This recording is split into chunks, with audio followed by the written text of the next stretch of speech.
Hello, my friends. I'm going to start with the key lie that keeps getting repeated in Washington because it's the lie everything else depends on. This isn't our war. Marco Rubio can dress it up in polite language, another continent. We have equities. We're the only ones who can talk to both sides. It's up to Ukraine and Russia, but that is theater. It's not even sophisticated theater. It's the kind of script an empire reads aloud when it wants to keep running the machine while claiming clean hands. I'm old enough to remember when Rubio and others openly acknowledged what this conflict actually is, a U.S. proxy war against Russia. The problem for Washington is that reality doesn't stop being reality just because the media has the memory span of a mayfly. America didn't stumble into this war by accident. The U.S. built, armed, trained, funded, advised, and politically shepherded the post-2014 Ukrainian security state into being the spear point of a NATO project aimed at Russia. You can call that supporting democracy if you want to soothe yourself. Moscow calls it what it is, an adversarial military project on Russia's border. So when Rubio says the United States is some kind of neutral mediator, the only entity that can talk to both sides, he's asking the world to accept a moral absurdity. The arsonist holding the gasoline can, insisting he's the fire marshal. Now, here's the uncomfortable fact that matters more than Rubio's rhetoric. Russia is willing to talk to the United States anyway. Not because Russia is confused about who is driving this war, but because Russia understands how the American political class functions: denial, narrative management, and a desperate need to keep up the mask of moral innocence. Russia tolerates the U.S., pretending to be a third-party arbiter, because Russia is patient, because Russia is methodical, and because Russia is confident enough on the battlefield to let Washington perform its ritual self-deception without changing Russian behavior. And that takes us straight to the battlefield reality. Rubio politely gestures at, but doesn't want to stare in the face. Everything depends on what is happening on the ground, and Russia believes it is winning decisively. You saw reports of another cargo plane landing in Poland with American military supplies, dozens of tons, another delivery, another drip feed. And that's exactly what it is now, a drip feed. Not the torrent of the Biden era, but the continuation of the same policy. Keep Ukraine propped up just enough to keep the war going, even while Washington pretends it wants peace. Russia looks at those shipments and shrugs. Not because the weapons are irrelevant tactically. Some will kill Russians, some will prolong specific fights, but because Russia believes the strategic picture has already shifted. Russia believes it has mauled the Ukrainian armed forces in a war of attrition, and this is critical. Exhausted NATO's stockpiled military potential. Western shelves are not infinite. Production is not infinite. There are limits. And Russia believes the limits are now visible. This is why you heard hardline clarity out of Deputy Foreign Minister Sergei Ryabkov recently: no concessions. Not because Russia is unreasonable, but because in Russia's assessment, Russia doesn't need to concede. That's the logic of war, not the logic of talk shows. If you're winning, you don't bargain against yourself. Even Trump, on one of his rare moments of accidental honesty, hinted at the reality when asked what concessions Russia might make. His answer was effectively, Russia's concession is that it won't take more land once it's satisfied. That statement, clumsy, transactional, very Trumpian, still reveals the underlying truth. The West is no longer negotiating from strength. It's negotiating from a deteriorating position while trying to pretend it's still the manager of history. And this is the part Western audiences keep missing.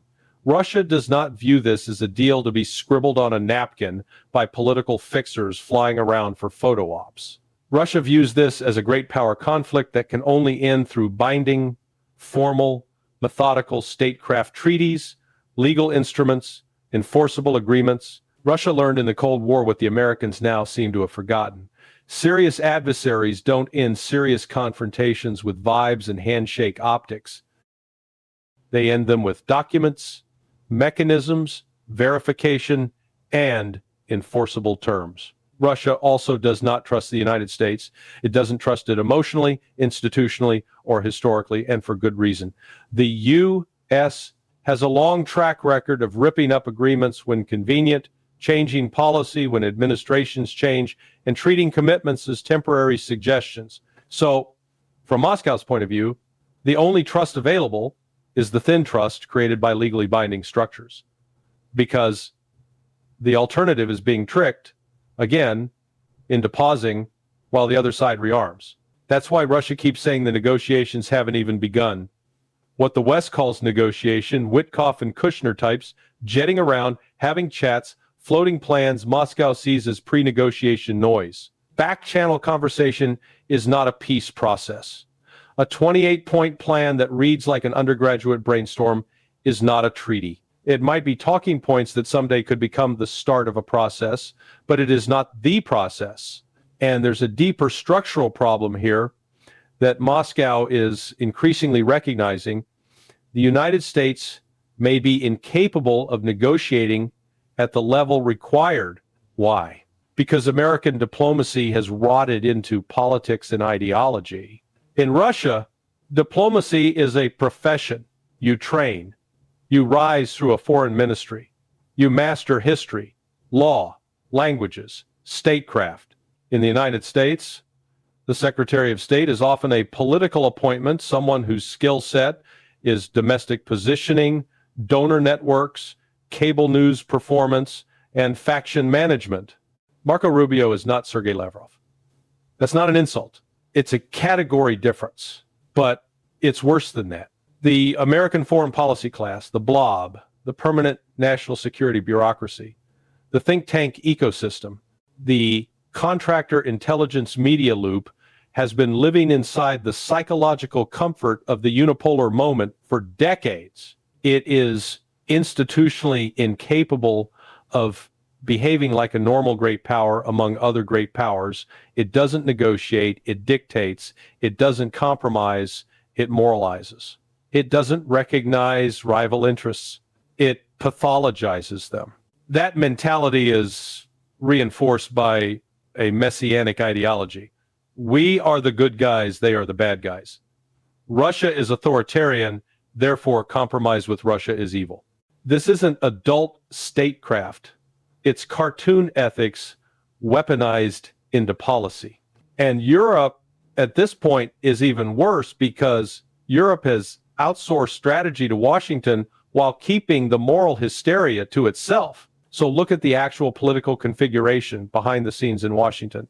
There isn't the United States negotiating. There is an inner circle around Trump, Vance, Witkoff, Kushner adjacent types, and then there is the rest of the U.S. state apparatus, much of which is hostile to any genuine settlement that admits Russia won. This matters because even if Trump personally wanted a settlement, his own government apparatus and his allied European vassal bloc can sabotage it. Congress, both parties, is saturated with the ideology of no concessions. The media functions as a political actor, driving escalation. The bureaucracy leaks, delays, undermines, and waits out presidents. Trump himself doesn't trust the blob, so he bypasses it with amateurs. But amateurs cannot conduct great power diplomacy. That's the trap. You can't use the professionals because they're ideologically captured, and you can't use the loyalists because they're unqualified. Now, add the European strategy, which is essentially passive-aggressive sabotage wrapped in flattery. Europeans nod, smile, praise Trump, avoid public confrontation, and then do everything possible behind the scenes to keep the war going, to keep Ukraine armed, and to prevent any settlement that admits European defeat. They treat Trump as temporary, a blip, an inconvenient interruption. They believe time is on their side because the U.S. political system cycles.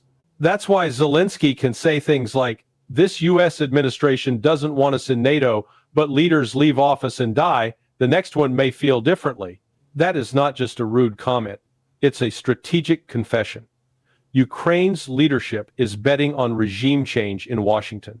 They are not negotiating in good faith. They are stalling for time until a more obedient U.S. administration returns. And Russia notices all of this. Russia understands that even if Trump signs something, the American system might not carry it out, and Europe might simply continue the war anyway. If Europe keeps supplying Ukraine, you don't get a settlement.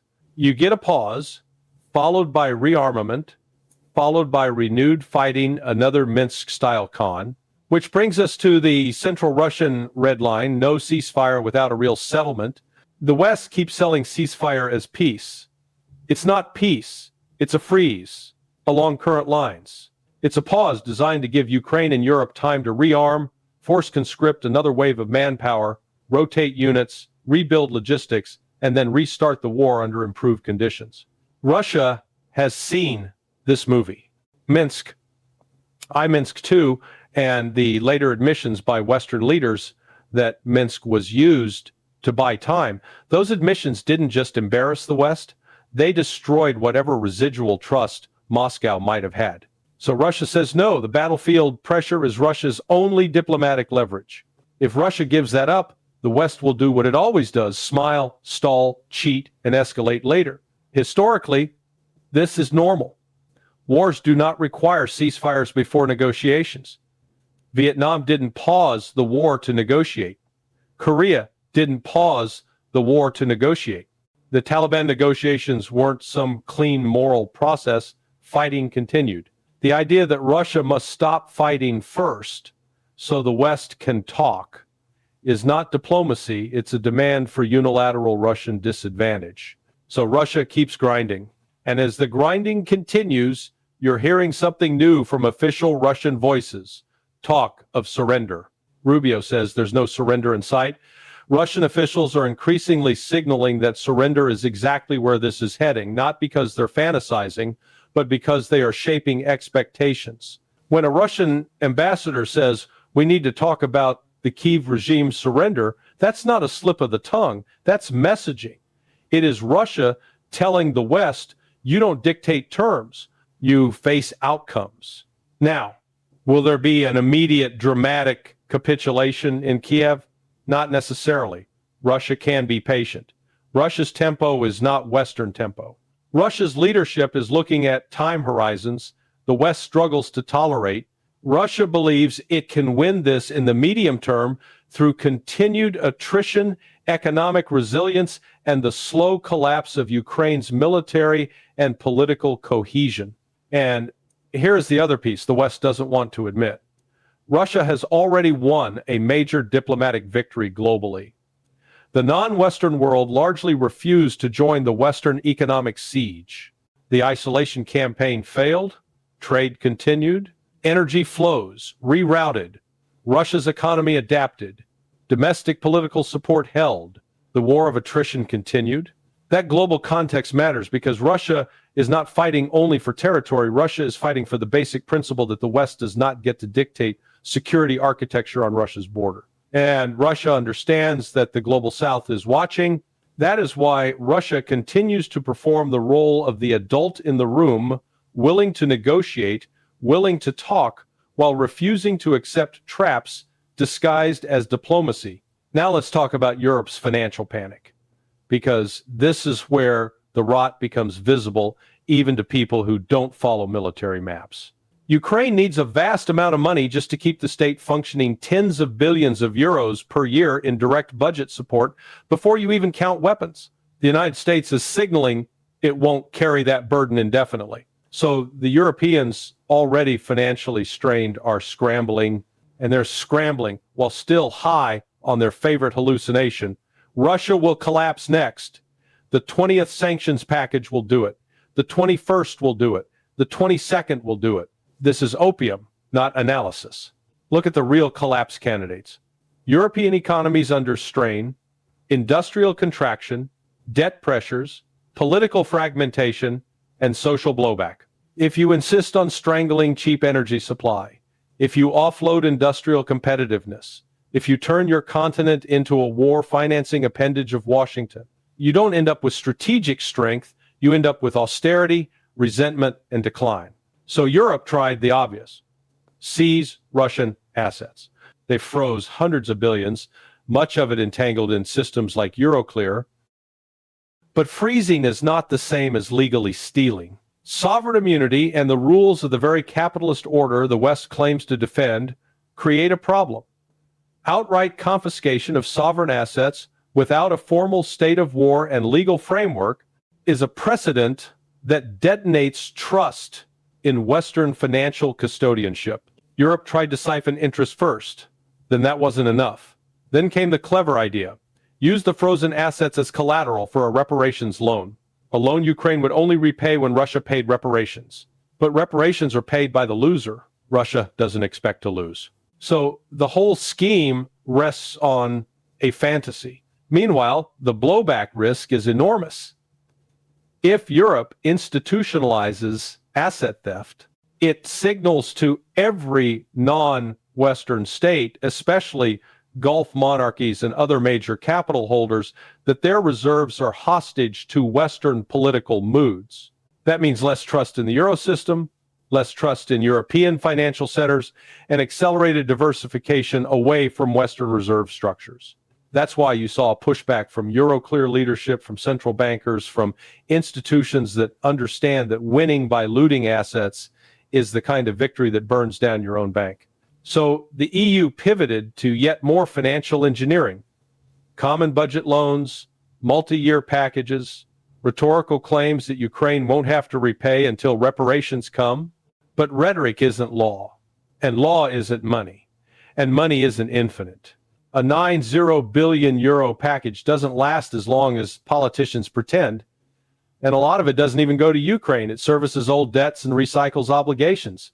It becomes a house of cards, financing a house of ruins. All the while, Ukraine's political stability erodes, corruption scandals flare, and then get selectively muted depending on whether Washington wants leverage in a given week. Figures rise and fall. Anti-corruption becomes a dial, not a principle. Pressure is applied, then released, then applied again, because the goal isn't reform, it's control. On the battlefield, Ukraine can attempt counterattacks for PR value, symbolic pushes meant to produce headlines, reassure donors, and keep the narrative alive. But Russia believes Ukraine does not have the force structure to reverse the overall trend. Even successful counterattacks would likely be temporary, purchased at catastrophic cost.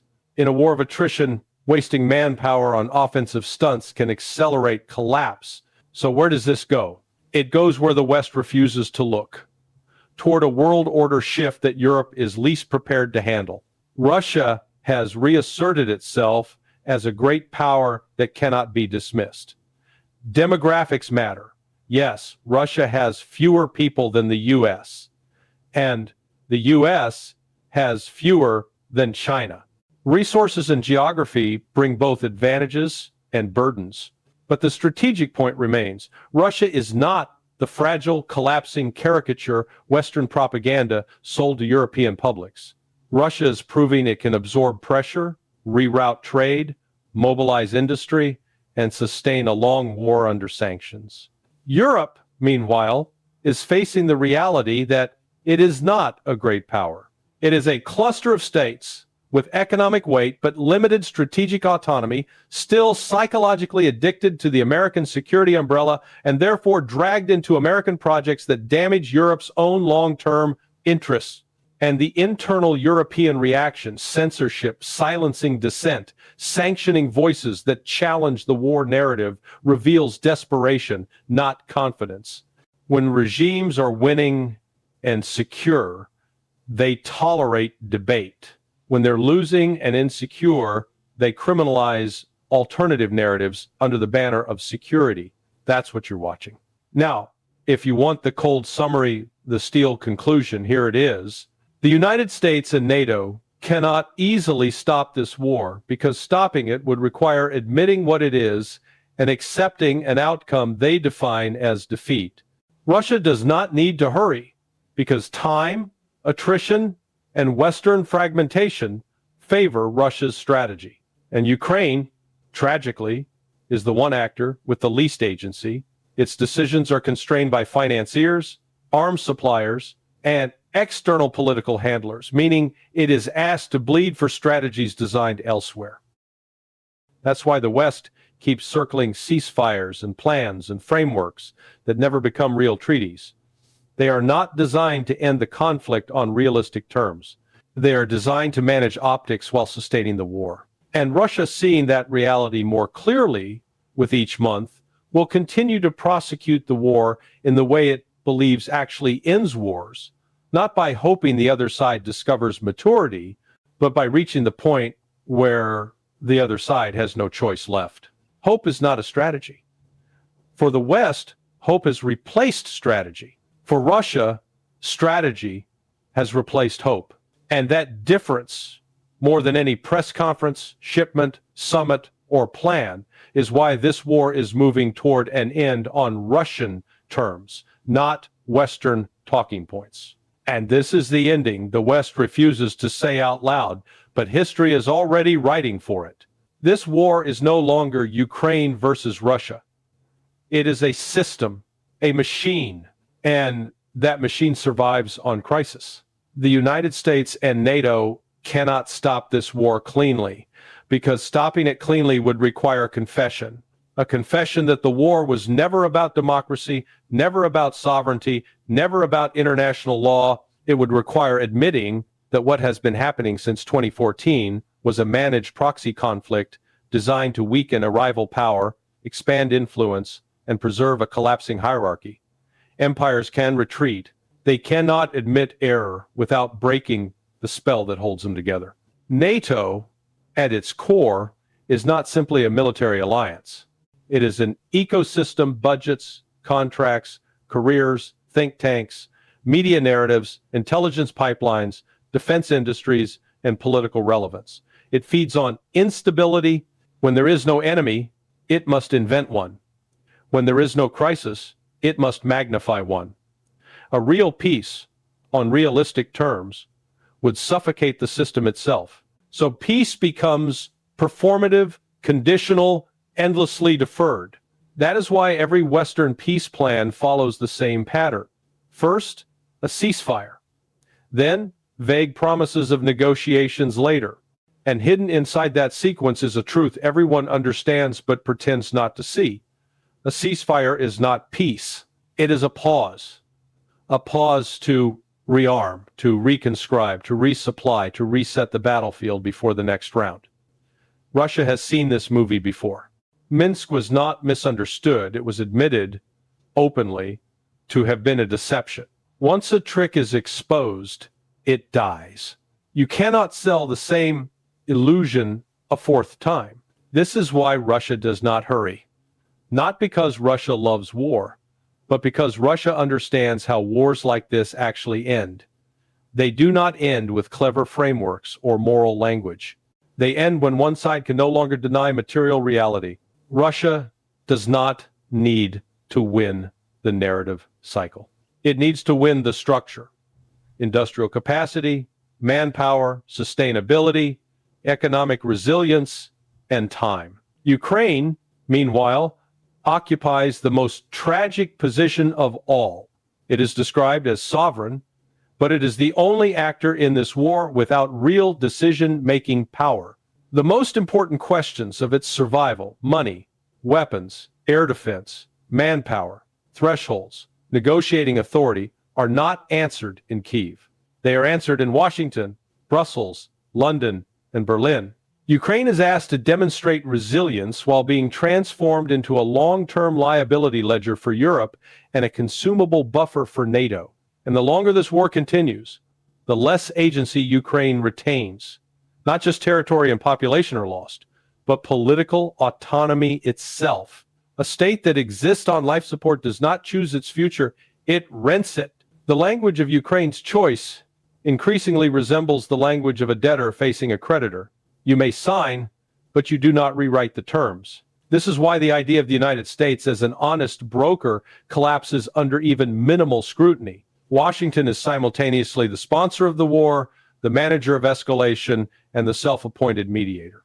Russia tolerates this fiction not because it believes it, but because it costs Russia nothing to let the performance continue while the battlefield reality moves in one direction. What Moscow is now concluding slowly, deliberately, without theatrics, is that the West may simply be incapable of concluding this war diplomatically. Not unwilling, but incapable. Structurally, institutionally, psychologically. Western systems cannot process negotiated defeat. They can only postpone it, fragment responsibility, and push costs forward in time. Europe's financial improvisations are proof of this exhaustion. Loans layered on loans, frozen assets turned into fantasies, budgets cannibalized to preserve appearances.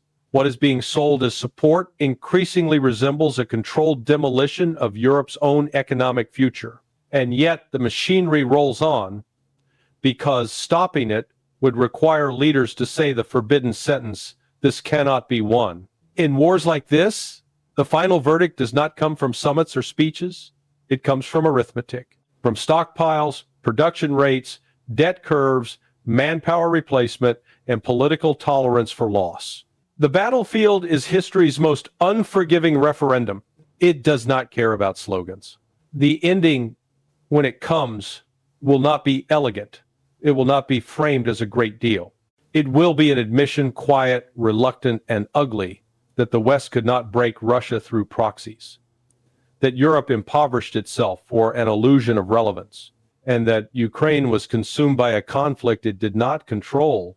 That is why the most accurate summary of this war remains brutally simple. The United States and NATO cannot stop. Russia does not need to rush, and Ukraine is the only side without the power to decide. Not because fate is cruel, but because power structures are. And in conflicts like this, victory belongs not to those who speak the loudest, but to those who understand reality first, endure longest, and refuse to trade leverage for hope. Reality, unlike rhetoric, does not negotiate, it advances.